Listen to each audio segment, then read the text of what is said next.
Hey scholars, I'm your host Chili and today's subject is actually your choice. I've put up a post in the community tab asking for your guys' questions for me to answer in this video, and you certainly came through.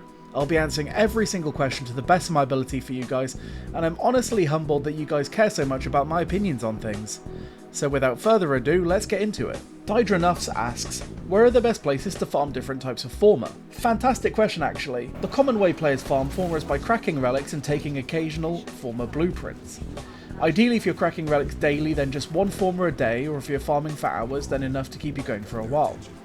However, you can only craft one Forma blueprint per 24 hours, and some daily Warframe guides might actually count crafting a Forma as something you want to do every day, which makes sense seeing as you'll need a lot. Yeah, that was just the Forma I spent this year. There are also other ways to get base Forma, and we'll go through a few of them now, and I'm just going to choose my personal favourites because the list is really expansive. They can be bought from Akrithis in Duviri or the Dormer Zone for 10 Pathos clamps, the 1999 Kaladin rewards, Nora Nightwave sometimes gives a bundle of 3 Forma, and sometimes the Descendia at rank 21 of the non-Steel Path route. And then we have the Forma derivatives, Stance, Omni, and Umbra. Stance Forma can be used to give any melee weapon a universal polarity on their Stance slot, and their blueprint can be bought from Teshin for 10 Steel Essence at any relay. Omni Forma are like the big brother of the regular Forma, as it allows any mod slot to have the universal polarity. In exchange though, they are a bit rarer and much more expensive.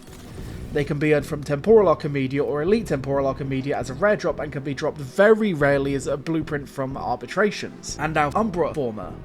These apply the Umbral polarity slot to any Warframe or melee weapon, and they are the hardest Forma to get. DE, it's almost like they don't want you to have these, and I would certainly encourage saving them for special occasions. They can be bought from Teshin once every 8 weeks for 150 Steel Essence, and you can get 3 of them for reaching MR30, and can sometimes be earned from hitting the second to last rank of Nightwave, and sometimes they are available from Twitch drops from certain Digital Extremes live streams. Also, all of the above Forma except for Umbra can be bought from the market for Platinum. Bunyi asks, hi Chili, epic fan here. Why was the MR9 test designed by Satan?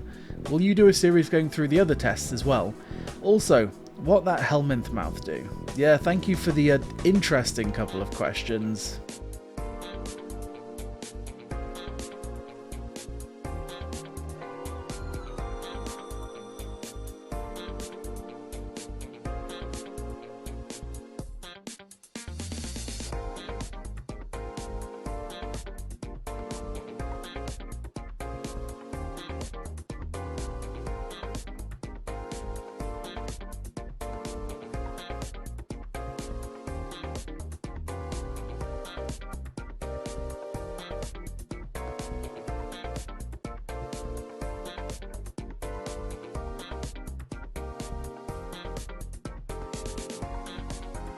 Yeah, so that was awful, and I know exactly why. It's because it's a stealth mission that restricts you from using any of the advantages of actually playing a Warframe. I admit I probably could have made it easier on myself by using the Redeemer or the Redeemer Prime, but realistically it creates a situation which you'll almost never run into in-game. You'll never run into stealth outside of stealth-specific missions such as spy or rescue missions, and by that point you'll have a full suite of Warframe abilities that can make you invisible or teleport, as well as weapons that can actually dispatch entire rooms in a single press without even raising a decibel.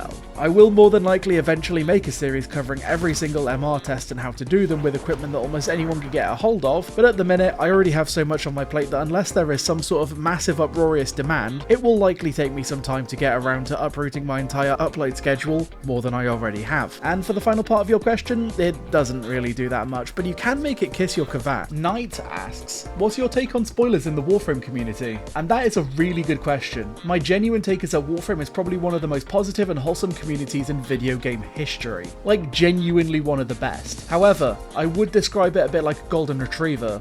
It's always upbeat, friendly, and willing to play, but sometimes in its excitement it can come over and trip you up, barreling through your legs, knocking you over in the process. I know that there's a few of the newer streamers that have come over from like Destiny 2 or from Seadog and Iron Mouse, giving the game a lot of new visibility, and they've experienced the two-edged sword that is the Warframe community, being gifted so much content that they're basically having the game swept out from underneath them, or people in their chat saying, oh hey, have they come across X or Y thing yet? And them reading that in chat and having that experience ruined for them. My take on spoilers is that Baby Tenno really need to be respected and be allowed to experience a story at their own leisure. Adrian Bott and the rest of the narrative team, the executives Rebecca Ford, Steve Sinclair, have all crafted a really beautiful world and a story that really deserves to be experienced blind. The more people that are allowed to have that experience, the better. Coffee Mug Entertainment asks, what frame should a new player start working towards for better progression? Now, in my opinion, there are two immediate answers that come to mind, and one is Rhino. His blueprints can be gotten from Vossa on Venus, and the main blueprint from the market for 35,000 credits. He is a complete tank with massive overguard gains and a lot of killing power. Frankly, he could be the most actually played frame in the entire game, and I would still call him underrated. Alternatively though, you can get Wukong, the actual most played Warframe. He comes from Clan Dojo Research, and Lord, is there a reason for his play rate. He doesn't die. He can summon a friend to duplicate his loadout with significantly buffed stats, no less. He also has temporary invincibility, invisibility, fantastic exalted weapon, 3 extra lives, excellent movement, and yeah, he's just completely insane. The only drawback is that his recipes require Nightane, which is a recipe that can be bought from Nora Nightwave. I'd recommend building Rhino first, doing some Nightwave tasks, getting some credit, buying the Nightane, and then building Wukong. Both are super accessible frames that are never bad at anything, and you'll have a pair of Warframes that will last you your entire account lifetime, at least until you get their Prime variants. Archaea asks, as someone who's never shown any interest in Warframe, is it worth it? Now, it may be bad form to answer a question with another question, but what do you stand to lose by checking out a totally free-to-play game with over a decade of history, a proven track record for listening to the community, and proactively removing and preventing predatory systems from being implemented? Over 60 unique playable characters, over 650 weapons, thousands and thousands of hours of gameplay, and enough systems that it'd actually be impressive that you ever got bored of it, as all for the price of free. Yeah, I would personally think it's worth it. Grilled Wombat asks, what are your current top 5 Warframes and why? I love this question, mostly because it's super indulgent and allows me to clean up a little bit. First of all, I will say right now for the record that I'm an Octavia main through and through, although my play rate with her has significantly tanked over the years. In fact, she was only my 5th most played Warframe in 2025, which would hurt if I didn't understand exactly why. I fell in love with Octavia mostly because I really love the idea of a musically themed Warframe that uses sound waves to destroy enemies. Unfortunately, as I've learned the game more and more, I've realised that she is incredibly powerful but also quite boring. I only ever really use her in high level endurance content now, and when I got back into the game in 2017 at the time, she was the newest Warframe available, which I guess made her alluring from the perspective of, shiny thing good. Oh, and back then I played Tekken 7 super seriously and mained Lucky Chloe, for those who may recognise a connection in their toolkits. I'd be remiss if I didn't mention Saren being in my top 5, her Toxic Lash build with the Kuva Sobek acid shells. Oh god, the clouds of numbers are just great. She's not as good as she used to be, but we have ways to make up for it, and honestly, her fashion is incredible. I have to mention my boy Harrow, just the fashion, the flavour, the man in the wall, everything about him is amazing. His moveset, honestly, really has it all, and his proto frame is an absolute babe. Yes, Harrow. I'm going to give 4th place to an absolute sleeper pick, Vauban. Oh my god, he's so good.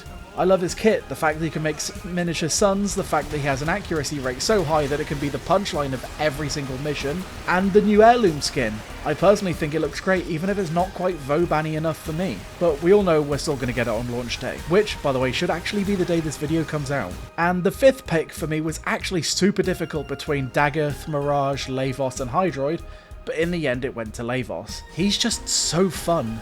His Kimia skin is gorgeous, his Kuvail skin is gorgeous, his mechanics are really fun, and his abilities just do a lot to keep the gameplay super interesting. I also controversially really like his cooldown mechanic. It frees up some mod slots for things like Primed or Archon Flow, and I also don't have to take Archon Energize. He's just a bit of an anti-Warframe that really rewards knowing his kit. Trippy Eclipse asks, now, knowing what you know about the game, if you could go back and start again, what would you have done differently? And that is such a fantastic question. Also, check out Trippy Eclipse on YouTube and Twitch. He is a great guy, and you may even see me over there sometimes. But if I could go back in time, I guess I'd try and focus more on having a good time. It sounds weird, but when I first started Warframe in 2017, my main focus was simply to catch up with the friends I had who were already playing and been playing for many years, instead of taking the game at my own pace and just having fun. It was a real forest for the trees type situation. I even ended up skipping the very few precious tutorials that existed in the game at that point in favour of just ploughing through the star chart as quickly as I possibly could. And that is ultimately what caused me to take a few years away from the game before returning on PC back in 2019 and then again in 2022. Warframe was a marathon, not a sprint, and I was trying so hard to keep up with the other players who were playing around me that I eventually ended up killing my own joy. Oh, and learning from the community. Trying to learn the entire game based on in-game information was an absolute fool's errand, and it didn't help that I ended up skipping most of them anyway. I should have been using the internet to look up tutorials, and for some reason I just didn't think to at the time. Tireheld asks, I have a couple of questions. Since you've been playing since 2017, what is your opinion on the direction the game has taken since Reb took the mantle as creative director? What is your favourite frame to play, and which one, if any, is your least favourite to play? Do you miss the old melee channeling?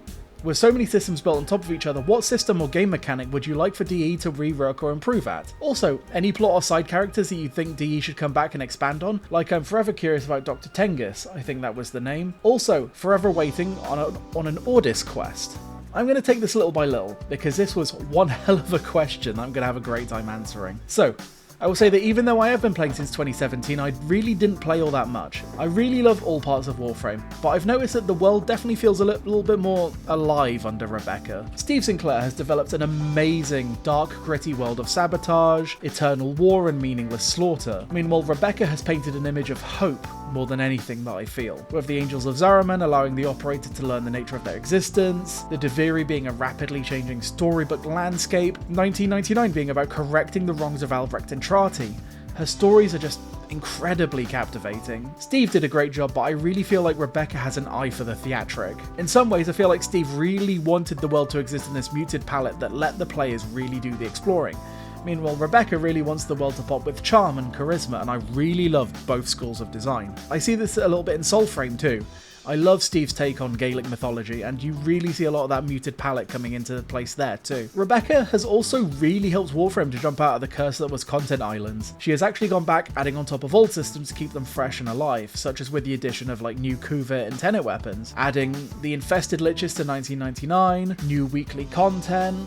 And it's worth noting that among the staff she was one of the biggest players of the game, meaning that she knows exactly how the game feels and how individual change can affect the health of the game. So, I mentioned my favourite Warframe earlier being Octavia, but in terms of the least favourite, I don't actually know. I'd honestly hesitate to call out any Warframe as being specifically unfun, purely because the chances are that if I don't enjoy a Warframe, it's because I just didn't understand or play them enough. I guess I'd have to say Barut, but that's just because I, again, didn't really play him a lot or really enjoy his kit. I know that he's immensely powerful, and he's actually one of my best friend's favourite frames, which may mean that this opinion will get me raked over the coals, but in terms of my playtime with him, I was kind of hoping I could stop soon and play someone else. Maybe by the time I got to cover him in full, he might be in my top 10, who knows. Do I miss old melee channeling? I don't really remember enough about it to have an opinion. I know that it allowed me to power up my weapon using energy, but I don't think I used it enough to form any memories of it, and I guess in that perspective, no, I don't miss it. What system would I love to rework or improve? I mean, I think that Railjack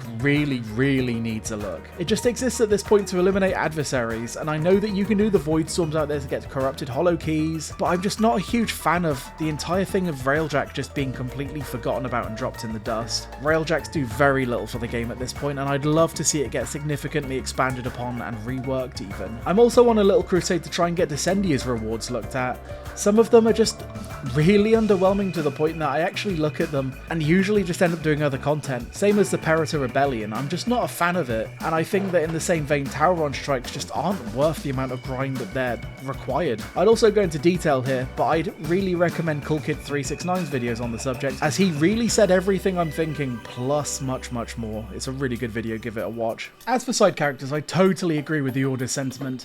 I'd love a mission all about Orden Karras, the Beast of Bones, and what he did to get Cephalon. I think he has massive potential and could even maybe be a proto-frame for a future Warframe, even if that would cause some sort of time paradox. I'd love to see Albrecht force Ordis to encounter Orden Karras and reconcile their differences, or even have Orden Karras encounter his destiny. It would make for some great dialogue and development for both characters. Thank you for the amazing questions, scholars. This was genuinely a blast to put together, and I'm humbled that you guys care so much about these things. As always, we have a Patreon, and I'd love to see you over there, even as free members. It helps helps me pay my amazing artist QQ, and it's a great place to suggest future topics. Speaking of which, I'll be putting up another community post right after this video goes live, so if you want to have your questions answered in a future Q&A, head over there and drop them. Thank you Dydra and Default Account for the continued paid membership, as well as all the free members listed here. Next week I will be covering Mastery Rank, what it is, how it works and why it matters. Bye for now, scholars, until next time.